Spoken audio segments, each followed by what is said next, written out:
जितने भी नर्सिंग ज्ञान के ऑफिशियल यूट्यूब चैनल पर लोग देख रहे हैं सबको वेलकम है। आज का वीडियो जैसा कि मैंने आपको पहले ही बताया था कि नवंबर जब हम शुरू करेंगे तो पूरे एक महीने आप लोग को जो है कंपटीशन से रिलेटेड जिस प्रकार के क्वेश्चन आते हैं उस प्रकार से क्वेश्चन आपको लगातार एक महीने कराया जाएगा। तो उसी वादा को पूरा करते हुए आज है 1 तारीख 1 नवंबर, तो आपका जो है आज से लगातार ये पूरे नवंबर जो है आपको थर्ड ईयर के जो वीडियो आता था शाम में उसके जगह पर आपको कॉम्पिटिटिव लेवल के जो है एमसीक्यू क्वेश्चन कराएंगे। तो आप लोग डेली देखिएगा, बहुत ही इम्पोर्टेंट महत्वपूर्ण होगा क्योंकि अब थर्ड ईयर में आ चुके हैं और लगभग मैं आपको सिलेबस 80% कवर करा ही चुका हूँ। 20% जो है वो दिसंबर में आपके ख़त्म हो जाएंगे। समझ गए चीज़ों को, उसके बाद रिवीजन शुरू करेंगे। लेकिन थर्ड ईयर में जाने के बाद ही स्टूडेंट की टेंशन होने लगता है कि कंपटीशन किस प्रकार से निकलेगा, कैसा एग्ज़ाम में क्वेश्चन आता है। तो एक महीना हम यही कराएंगे ताकि आप लोग ये चीज़ को समझ ले, लेवल को समझ लीजिए कि कैसा क्वेश्चन आपके आते हैं कंपटीशन जब एग्ज़ाम देंगे आप। तो समझ गए, चूँकि बिहार में भी अब एग्ज़ाम ही होगा, अदर स्टेट में तो एग्ज़ाम होता ही होता है स्टाफ नर्स के लिए। तो थर्ड ईयर में आने के बाद अब आप लोग को थोड़ा सा कंपटीशन टाइप्स का क्वेश्चन भी देखना चाहिए। तो जो लोग अगर पसंद करते हैं देखना ज़रूर देखिए, आप लोग के लिए स्वागत है, आप ही लोग के लिए लगातार यह वीडियो आएगा अभी। समझ गए, और यह आपका पहला नंबर का वीडियो है तो आप लोग जो है ज़रूर आइए और ज़रूर देखिए। यह पहला वीडियो है, 1 नवंबर के डल रहा है और धीरे धीरे आप लोग जैसे देखिएगा लगभग 20 वीडियो तो आपको इस महीना में ज़रूर डल जाएगा। 500-600 क्वेश्चन आप लोग जो है डेली देखिएगा। तो इस महीने में 500-600 क्वेश्चन तो ज़रूर देख लीजिएगा, जो कि आपको एक बहुत ज़्यादा नॉलेज भी देगा थर्ड ईयर में भी और थर्ड ईयर के बाद कंपटीशन में भी। समझ गए चीज़ों को, चलिए शुरू करते हैं। पहला प्रश्न है आज का, कहता है कि दर्द से यहाँ पे निवारण होगा, टाइपिंग सॉरी देख लीजिएगा। दर्द से निवारण देने वाली दवा को क्या कहते हैं, मतलब जो दर्द को कम करता है, दर्द से छुटकारा दिलाता है, उस दवा को क्या कहते हैं। Analgesic, anaesthetic, antibiotic, diuretic. चारों को समझिएगा। सबसे पहले इसका right answer option number A होगा। एनाल्जेसिक जो होता है दर्द को कम करता है, दर्द से कम करने वाला यह दवाइयाँ होता है। अलग अलग प्रकार के एनाल्जेसिक दवाइयाँ होता है, तो यह एनाल्जेसिक दर्द को कम करता है। यह जो एनेस्थेटिक दवाई होता है यहाँ पे, यह एनेस्थेटिक दवाई एनेस्थेसिया के लिए दिया जाता है, बेहोशी कराने के लिए दिया जाता है सर्जरी से पहले। समझ गए। सी है एंटीबायोटिक। एंटीबायोटिक का मतलब होता है कि संक्रमण के लिए दिया जाता है, संक्रमण के रोकथाम के लिए। और डायूरेटिक होता है जो बीपी बढ़ने पर भी जो है, बीपी कम करने के लिए भी जो है डायूरेटिक देते हैं, जैसे लैसिक्स देते हैं, तो यह डायूरेटिक होता है। डायूरेटिक जो है मूत्र को क्या करता है, बढ़ा देता है, मूत्र को जो है ज़्यादा उत्पादन करता है, निकालता है शरीर से, जिससे बीपी कमता है। समझ गए, या सूजन कम करने के लिए भी जो है दिया जाता है। तो डायूरेटिक का यही काम है। तो चीज़ें को समझ गए, आगे चलिए। दूसरा प्रश्न है आपके सामने, कहता है HS का मतलब क्या होता है। बहुत इंपॉर्टेंट अच्छा प्रश्न है। HS जो होता है इसे होरासोमनी कहते हैं। होरासोमनी का मतलब होता है कि सोते समय लेना, यानी एट ए बेड टाइम। ओके, तो सोते समय ऑप्शन ए सही होगा। हर घंटे, एवरी आवर, यह नहीं होगा। हर आधे घंटे, यह भी गलत है। ट्विस ए डे को हम लोग BD भी कहते हैं, बाय जो है दिन में 2 बार, इसी को हम लोग BD भी कहते हैं शॉर्ट में। ओके, तो पता हो गया, आगे चलिए। 3 नंबर का प्रश्न है, कहता है 1 लीटर में कितने मिली होते हैं, मतलब 1 लीटर में कितने ml होते हैं, ये पूछ रहा है। तो आपको पता है, दिन रात ही पढ़ रहे हैं कि 1 लीटर में 1000 जो है आपके क्या होते हैं, ml होते हैं। और यह एग्ज़ाम में मेडिकल में इसलिए पढ़ना ज़रूरी है जानना, क्योंकि आप लोग को पता होगा कि किसी को अगर सलाइन चढ़ाया जाता है, फ्लूइड अगर ट्रांसफ्यूज किया जाता है, तो डॉक्टर कहते हैं 100 ml में चढ़ाइए, 100 ml NS दीजिए, 200 ml NS दीजिए, 500 ml NS दीजिए। तो यह ml पता होनी चाहिए। समझ गए, तो यहाँ पे हो गया। चौथा है, कहता है ब्लड प्रेशर रिकॉर्ड करते समय सुनाई देने वाली ध्वनि कौन सी होती है। जब हम स्फेग्नोमैनोमीटर लगाते हैं ना, और कान में जब हम स्टेथोस्कोप लगाते हैं तो हमें एक ध्वनि सुनाई देता है, और उसी ध्वनि को हम क्या करते हैं, रीड करते हैं और पता करते हैं कि बीपी कितना है, तो वह जो ध्वनि सुनाई देता है उस ध्वनि को हम कोर्सकॉफ ध्वनि कहते हैं। समझ गए? बीपी प्रेशर रिकॉर्ड जब करते रहते हैं तो उस समय जो साउंड सुनाई देता है वह कोर्सकॉफ होता है। समझ गए? आगे चलिए 5वें नंबर का। अब यहाँ पे 1 औंस कितने के बराबर होते हैं? माय डियर, औंस जो है अमेरिकन स्टैंडर्ड में यह जो है मापने के काम आता है, लेकिन 1 औंस के बराबर कितने जो है ml होते हैं? तो माय डियर लगभग 30 ml 1 औंस के बराबर होता है। 1 औंस के बराबर जो है आपके क्या होते हैं? 30 जो है ml होते हैं। इसको ध्यान में रखिएगा। ओके, आगे चलिए। छठा है, कहता है सीपीआर के आपको पता होगा, कार्डियो पल्मोनरी रिससिटेशन होता है। जब कोई पेशेंट बेहोश हो जाता है अचानक से, उसका जो है श्वसन बाधित होने लगता है तो उसको जो है सीपीआर दिया जाता है। और सीपीआर का फुल फॉर्म बता दिए, कार्डियो पल्मोनरी रिससिटेशन।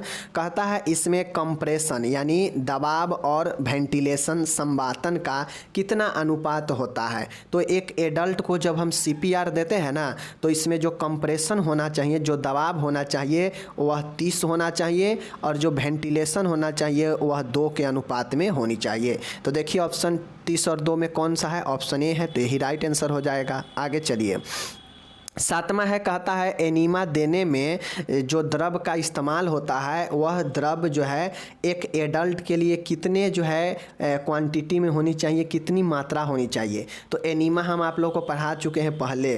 तो एडल्ट के लिए 500 से लेकर 1000 यानी आधा लीटर से लेकर 1 लीटर तक जो है एक वयस्क के एनीमा में सॉल्यूशन इतना तैयार किया जाता है, घोल इतना तैयार किया जाता है। वहीं पर अगर बच्चा रहता है तो बच्चे के हिसाब से 100 ml से लेकर 250 ml तक जो है यह दिया जाता है बच्चे में। समझ गए चीज़ों को? तो ये चीज़ें याद रखिएगा। तो ऑप्शन ए सही हो जाएगा। आगे है 8वां है, कहता है ऊतकों में ऑक्सीजन की कमी को क्या कहते हैं? यानी टिश्यू मतलब बॉडी समझिए ना। टिश्यू में ऑक्सीजन जैसे ही कमता है तो उसे हम लोग क्या कहते हैं? तो उसे हम लोग साइनोसिस कहते हैं। Cyanosis is the right answer होगा।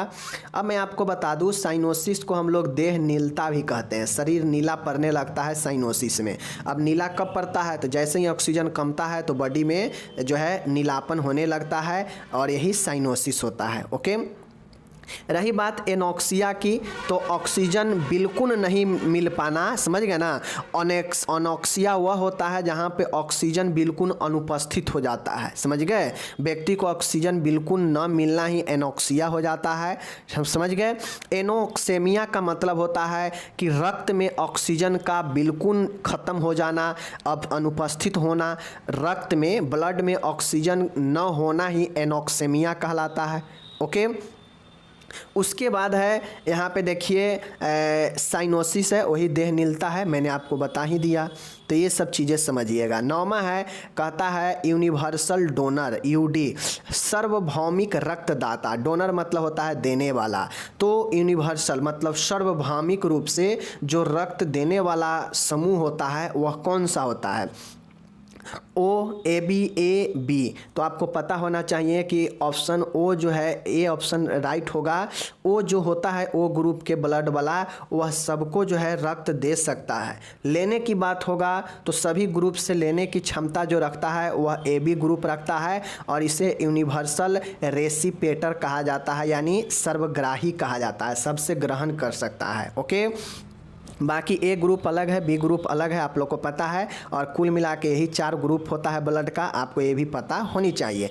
ए जो होता है इसमें किसी भी प्रकार के एंटीजन नहीं होता है, ये चीज़ें ओ ग्रुप जो होता है इसमें किसी भी प्रकार के एंटीजन नहीं होते हैं। ओके, 10वां यहाँ पे देखिएगा, कहता है पित्ताशय की थैली का आकार किसके समान होता है? मतलब जो आपके पता होना चाहिए कि लीवर के नीचे थोड़ा सा एक पित्ताशय लगा होता है, तो इसको कौन सा शेप में यह होता है?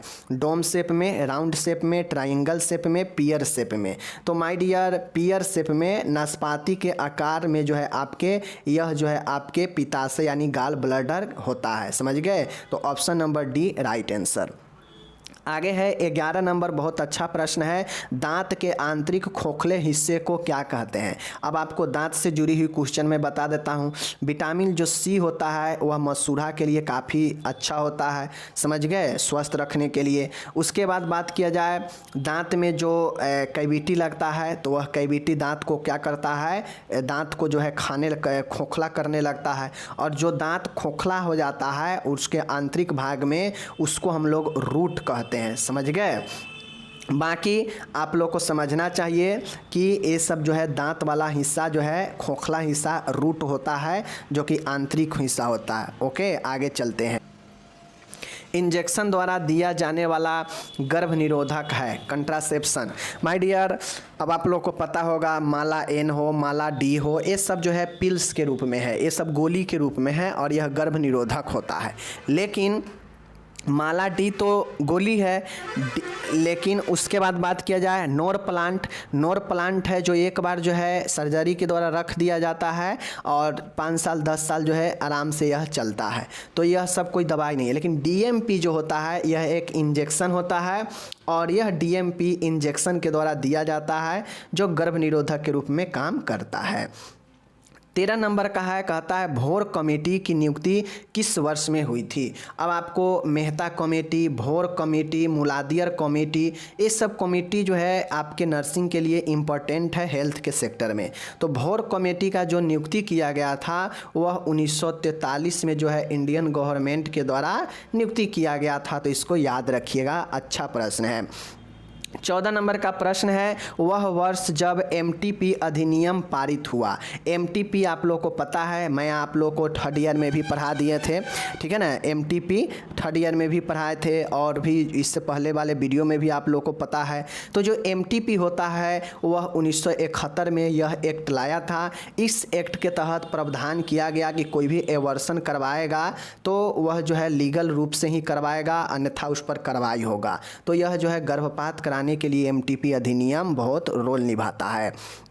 आगे है 15 नंबर है, डॉट्स का पूरा नाम क्या है? तो आपको पता होगा, D for direct, O for observe, T for treatment, S for short और कोर्स जो है इसके साथ में ही रहता है, समझ गए। तो ऑप्शन नंबर बी राइट होगा। डॉट्स का पूरा नाम direct, observe, treatment, short, course होता है। रही बात डॉट्स जो है टीबी के लिए दिया जाता है, इसमें डॉट्स प्लस भी एक होता है और इसका अवधि के बाद किया जाएगा तो 18 से लेकर 27 महीने की होती है। तो ये चीज़ को ध्यान में रखने को। आगे चलिए देखते हैं। डॉट्स हो गया। 16 नंबर का प्रश्न है, एड्स दिवस कब मनाते हैं? तो आपको पता होना चाहिए एड्स दिवस 11 अप्रैल गलत, जो है 1 दिसंबर सही, 1 मई गलत, 7 अप्रैल गलत। तो 1 दिसंबर राइट आंसर होगा। बाकी रह गई अंतर्राष्ट्रीय स्वास्थ्य दिवस होगा, तो वह जो है आपके 7 अप्रैल होगा, क्योंकि 7 अप्रैल 1948 को WHO की स्थापना की गई थी, याद रखिएगा। 17 है, कहता है भारतीय रेड क्रॉस सोसाइटी की स्थापना किस वर्ष हुई थी? ये सब देखिए, कुछ हेल्थ के सेक्टर में जो ब्रांचेज सब है वह सब आपके एग्जाम के लिए महत्वपूर्ण होते हैं। तो उस ब्रांचेज सब की स्थापना कब हुआ, हेडक्वार्टर कहाँ है, ये सब आपको पता होनी चाहिए। तो भारतीय रेड क्रॉस सोसाइटी जो है यह आपात स्थिति में जो है यह मरीजों को, ठीक है ना, सभी हेल्थ के सेक्टर में बहुत ज़्यादा मदद करता है, समझ गए। तो भारतीय रेड क्रॉस सोसाइटी की स्थापना 1922 में नहीं हुआ था, गलत है। 1910 में भी नहीं हुआ था, ये भी गलत है। 1920 में राइट आंसर होगा और 1915 गलत होगा। तो 1920 में जो है भारतीय रेड क्रॉस सोसाइटी की स्थापना की गई। 18 नंबर का प्रश्न है, कहता है नियोनेंटल जॉन्डिस। अब समझिए नियोनेंटल जॉन्डिस होता क्या है। तो नियोनेंटल जॉन्डिस जन्म जो होता है यह नवजात शिशु में जॉन्डिस को बताता है। नवजात शिशु के पीलिया इसे कहते हैं या कमला कहते हैं। इसके उपचार हेतु किस रंग के प्रकाश का उपयोग किया जाता है? अब आप लोग को पता होगा चाइल्ड हेल्थ नर्सिंग में आप एएनएम के कैंडिडेट भी इसको पढ़े होंगे, जीएनएम वाले भी जो है सेकेंड ईयर में चाइल्ड हेल्थ में पढ़े हैं। तो उनको पता होनी चाहिए कि नियोनेंटल जो जॉन्डिस होता है तो उस समय बच्चा नवजात रहता है, इसलिए उसे जो है एक प्रकाश में रखा जाता है, फोटोथेरेपी दिया जाता है और उस फोटोथेरेपी में जो प्रकाश का उपयोग किया जाता है वह ब्लू कलर के होता है, नीला प्रकाश होता है। लेकिन नीला प्रकाश हानिकारक होने के कारण इसमें उसमें हल्का जो है उजला प्रकाश मिला के दोनों जो है दोनों का रोशनी संतुलित करके बच्चे को स्किन पर जो है प्रहार किया जाता है, जिससे जो बिलिरुबिन लेवल है वह भंगुर होके बाहर निकल जाता है। 19 है, नवजात शिशु में आरबीसी का जीवन काल कितना होता है। अब आपको पता होना चाहिए कि वयस्क और बूढ़े से अत्यधिक आरबीसी का जो होता है वह बच्चे में होता है। अब इसके पीछे रीज़न होता है कि आरबीसी जो होता है वह एडल्ट में बात करेगा तो 120 दिन इसका कार्यकाल होता है, ठीक है, 120 डेज होता है। लेकिन बात करेगा नवजात में, नए नए बच्चे में, तो यह 60 से 80 दिन ही मात्र जो है इसका जीवन काल होता है आरबीसी का। 20वां नंबर प्रश्न है आपके सामने, बच्चों की टॉयलेट ट्रेनिंग किस समय दी जानी चाहिए उपयुक्त होता है। 0 से 1 वर्ष, 6 मंथ, ओके, 1 से 3 साल और 3 से 6 साल। तो जो टॉयलेट ट्रेनिंग के लिए उपयुक्त समय होता है वह 1 से 3 वर्ष होता है। इसी बीच में बच्चे को उपयुक्त टॉयलेट ट्रेनिंग देने से बच्चा जो है आपके बेड पर जो है टॉयलेट नहीं करेगा। बच्चा को जब भी टॉयलेट आएगा तो रोएगा, बोलेगा, और यही सब जो है टॉयलेट ट्रेनिंग से बच्चा जो है अच्छी आदत में आएगा। ओके। 21 है, कहता है जॉन्डिस का दूसरा नाम क्या होता है। इक्टेरस, हाइपरबिलिरुबिनिया, ऑप्शन ए और बी। तो आपको पता होना चाहिए इक्टेरस भी जॉन्डिस को ही कहते हैं, और हाइपरबिलिरुबिनिया जो होता है यानी बिलिरुबिन लेवल बढ़ना ही हाइपर कहलाता है, और दोनों जो है जॉन्डिस का ही एक नाम है। ओके। इंग्लिश में बात किया जाए तो इसे कमला जो है कहते हैं, तो ये भी समझिएगा। ओके, आगे चलिए, आगे देखते हैं। 22 नंबर है, कहता है विडाल टेस्ट जो है कब करना चाहिए। ज्वर आने के तुरंत बाद, ज्वर आने के 7 दिन बाद, ज्वर आने से पहले, ज्वर समाप्त होने पर। तो ज्वर समाप्त होने पर कोई टेस्ट किया जाता है? नहीं। ज्वर आने से पहले कोई चेक होगा? नहीं। ज्वर आने के तुरंत बाद यही या तो यही होगा।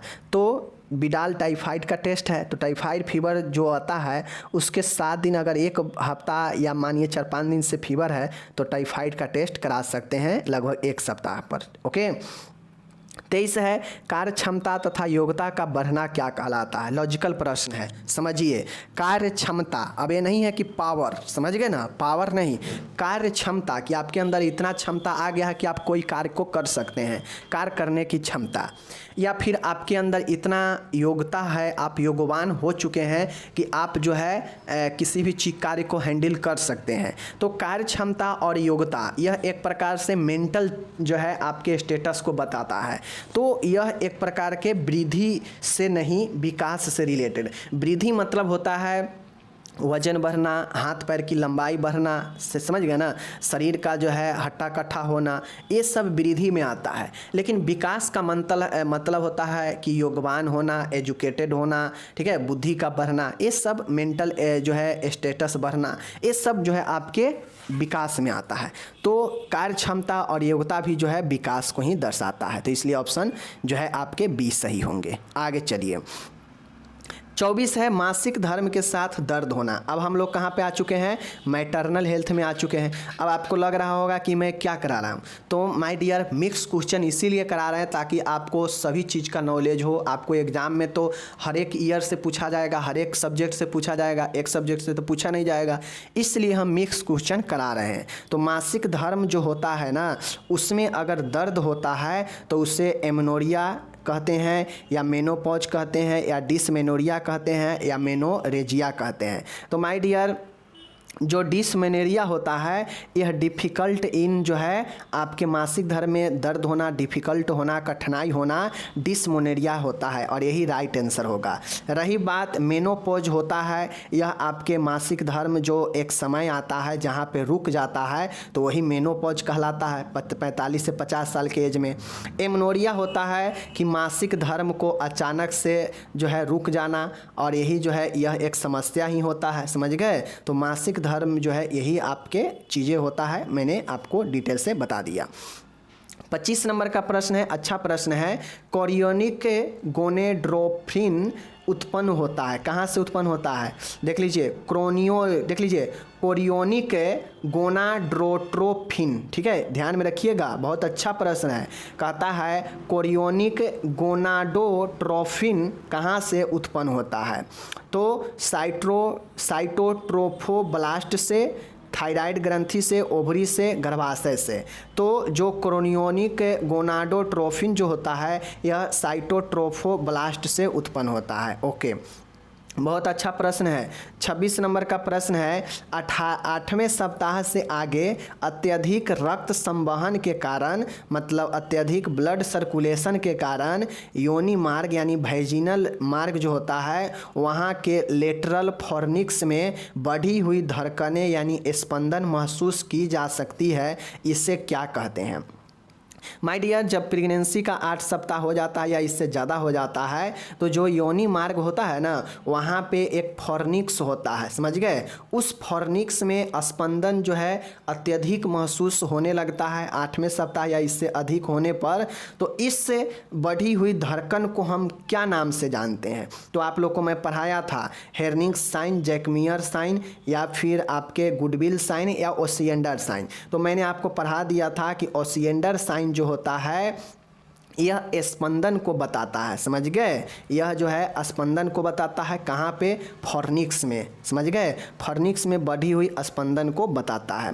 27 नंबर है, नाभि नाल में डैश होती है। ओके, नाभि नाल जो होता है इसमें क्या होती है? तो आपको पता होनी चाहिए, एक आर्टरी या दो भेन, दो आर्टरी या एक भेन, दो आर्टरीज या दो भेन, एक आर्टरीज या एक भेन्स। तो आपको पता होनी चाहिए कि जो नाभि नाल होता है प्लेसेंटा से बच्चे के नाभि में लगा होता है, तो इसमें इसी के द्वारा जो है बच्चे को सब चीज़ मिलता है।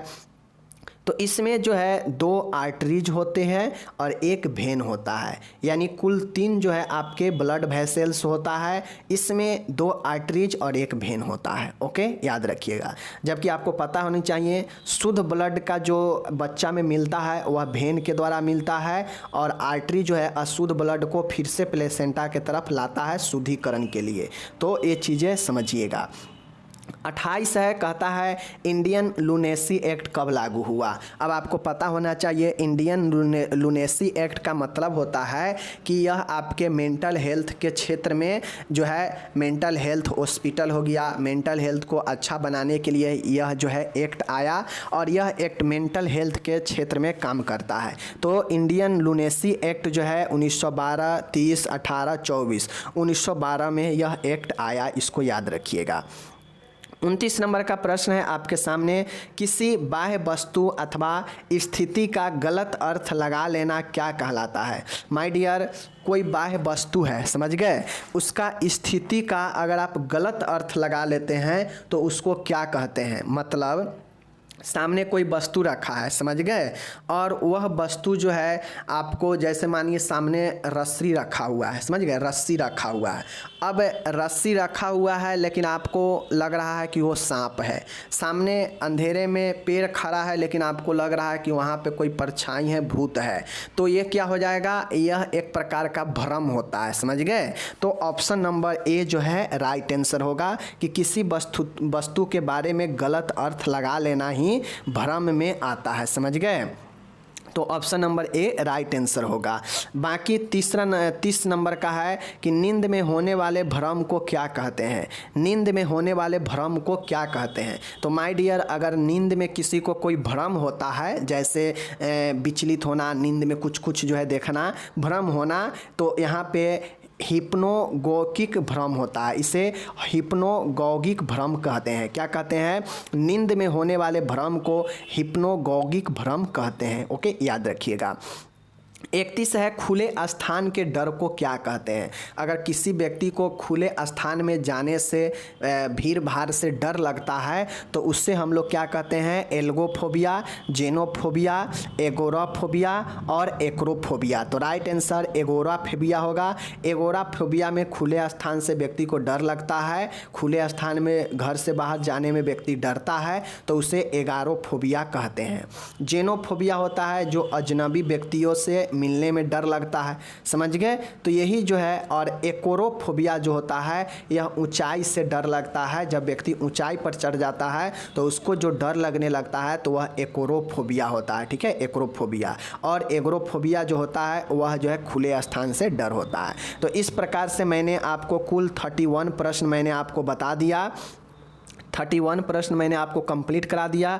अब आप लोग बताइए कि इस 31 में कितना आप सही कर पाए हैं, कितना आप गलत कर पाए हैं, और ये आपके प्रश्न जो है एग्जाम्स के लिए काफ़ी महत्वपूर्ण होते हैं, समझ गए ना। तो इस प्रकार से डेली आपको यह प्रश्न डलेगा, रात में आइएगा, देखिएगा। जो भी आप नर्सिंग के कंपटीशन के आगे तैयारी करने वाले हैं ज़रूर आके इस वीडियो को देखिएगा और बताइएगा कि आप कितना सही कर पाएँ, कितना गलत कर पाएँ। ऐसे ही कंटिन्यू आपके वीडियो डलता रहेगा, ज़रूर आके देखिएगा, क्योंकि आप कंपटीशन के अभी तैयारी कर रहे हैं या आने वाले समय में भी करने वाले हैं, तो आपके लिए बहुत महत्वपूर्ण यह सीरीज होने वाला है, ज़रूर देखिएगा। ओके, एक नेक्स्ट लेवल का क्वेश्चन चाहते हैं तो ज़रूर आकर देखिए।